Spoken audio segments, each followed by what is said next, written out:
Ngibingelele kuwe mlaleli, ngiyathemba uthaphila-ke. Mina ngizocela kuwe-ke laphana-ke ukuthi-ke uma ngabe usahamba ushage kulo-ke leli khasi-ke leli-ke wenze okulungile-ke laphana-ke ungixhase-ke ugcindezele-ke ibhathini subscribe nje, akubizi imali, kumahhala nje, awukhiphi ngisho nesenti-ke elimnyama-ke leli-ke kwenza ukwazi ukuthi-ke uthole nezinye-ke iy'ndaba ezintsha-ke nje engizobe ngikufakela zona-ke kulo-ke leli khasi-ke leli-ke kusukela-ke manje-ke. Ukuze ungaphuzi lezi ndaba ongakwenza njengamanje ukuthi-ke ucindezeleke ibhathini usubscribe njengamanje-ke. Udaba kulethele lona-ke namhlanje-ke udaba-ke lomhlaziyi-ke wepolitiki laphana-ke ubehlaziya-ke laphana-ke okushubile-ke laphana. Kodwa-ke angifuni ukuthi wezwa ngami-ke nje mina-ke phela nje ngizoyenza nje ngizodlala-ke ividiyo yakhe-ke lo mlisa-ke uzizwele ukuthi-ke uthini-ke laphana-ke ehlaziya. So ngicela lapha ukuthi masuzwile le vidiyo le ungene kuma-comment section futhi ushiye-ke umbono wakho ukuthi wena-ke ucabangani-ke ngalo-ke lolu daba elishiwo umlisa-ke uthini-ke uvo lwakho ubhaleke lapha kuma-comment section bezogcina nebhathini nje subscribe nje akubizi imali kumahhala nje ukhiphe nesenti-ke elimnyama-ke leli-ke kwenza ukwazi ukuthi ngilokulethela nezinye-ke iy'ndaba-ke ezintsha-ke kulo-ke leli khasi-ke leli-ke kusukela-ke manje-ke. Nayo-ke le vidiyo-ke awuyithokozele. Sanibonani ma-MK amahle. Asethemba ukuthi niyaphila nanokuthi usuku luniphathe kahle. Niyabona ma-MK amahle, sisesigabeni sepolitiki esi-very interesting. Siyawezwa amahlebezi noma engakaqinisekiswa ukuthi amaqembu lana i-ANC, i-DA neNkatha asekhulume impela azwana ngokwamahlebezi.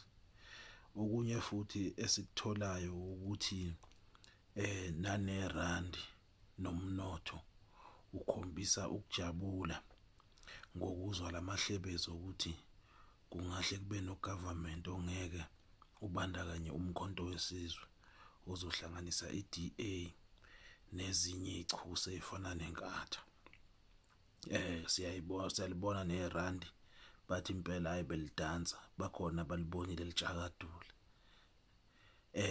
Ngiyabona bakwethu into ekufanele siyi-understand la ukuthi sekufanele sibuke ifilimu idlala, because in the first instance uma kuyenzeka ukuthi i-ANC igcine ihambisana ne-DA, kunento ekufanele siyibuke siyiqondisise ukuthi number one, as soon as i-DA ihamba ne-ANC, that is going to spell a lot of trouble for a lot of ANC comrades, especially lama comrades lana abizwa nabandakanyeka kule report kaZondo le state capture.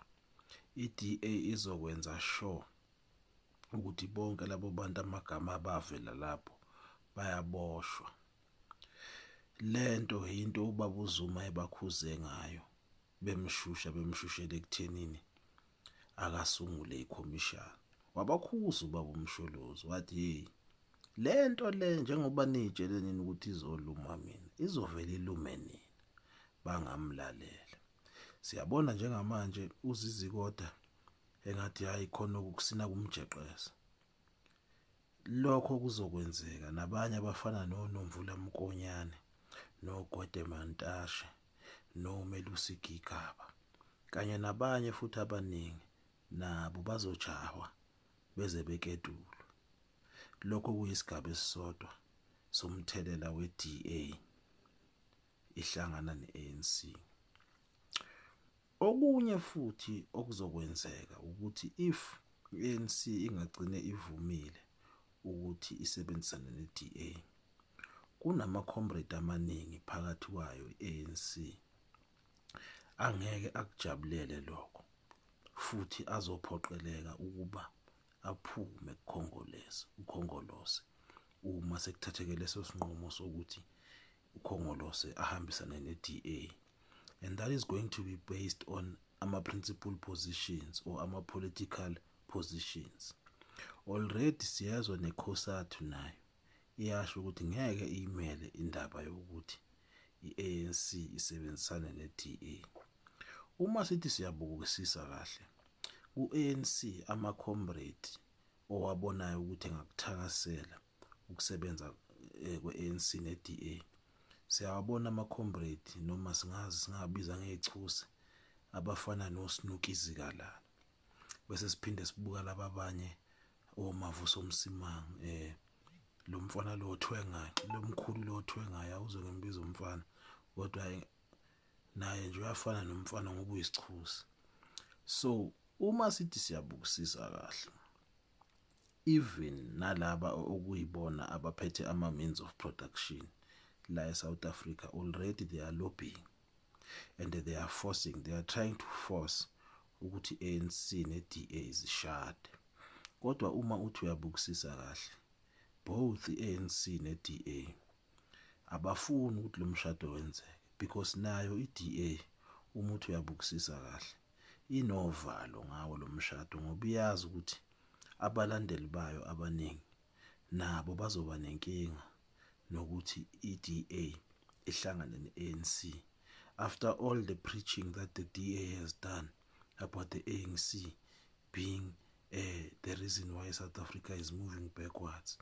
So mase kuzoba nesimo lapho suddenly kuzothiwa i-DA ne-ANC seziyashada, it's going to be a form of contradiction, and a lot of white people will not tolerate that.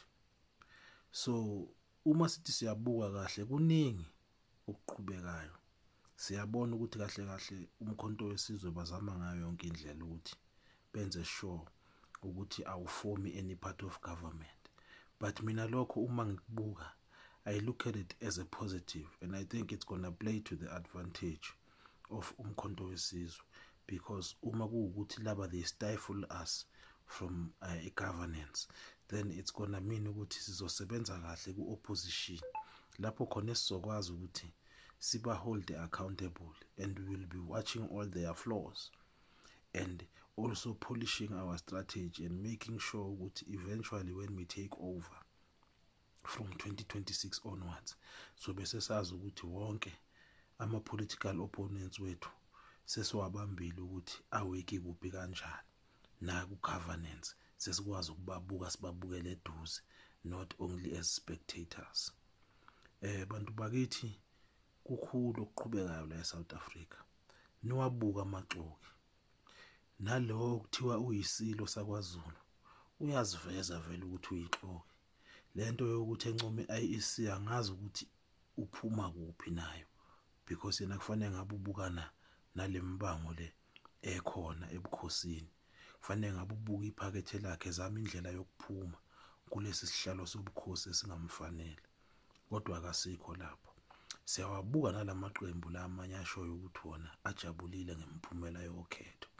Lokho kufanele sikubuke nakho ngamehlo anobungabazana, because kuyakhombisa ukuthi labantu sebekhuzwe abondli babo ukuthi ningayikhulumi le, ngoba phela ibona abondli babo okuyibona abafike batsotsa lolu khetho lethu.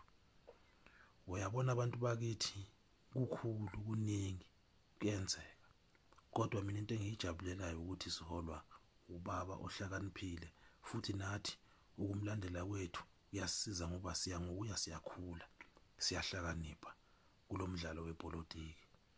Asiyibukeni ifilimu isazodlala.